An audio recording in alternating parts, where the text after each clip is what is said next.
درود بر شما دوستان عزیز، حمید امامی هستم. 13 آذر رو به همه عزیزان تلاشگر و فعال در صنعت بیمه تبریک میگم. 13 آذر 1403 یک روز فوق‌العاده برای من بود، چون که کتاب نه به نه مشتریان و پاسخ به اعتراضات مشتریان به 50مین چاپ خودش رسید. جا داره که از همه عزیزان تک تک شماها تشکر بکنم از اینی که حمایت کردین، همراهی کردین تا این کتاب به 50مین چاپ رسید.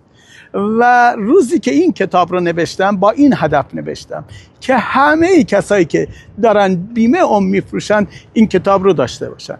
گرچه یه سری از دوستان هم لطف کردن این کتاب رو به صورت جزوه پاسخ به اعتراضات مشتریان در آوردن یا ویدیوهایی رو از روی این کتاب ضبط میکنن و پخش میکنن. از تک تک اونا هم تشکر میکنن.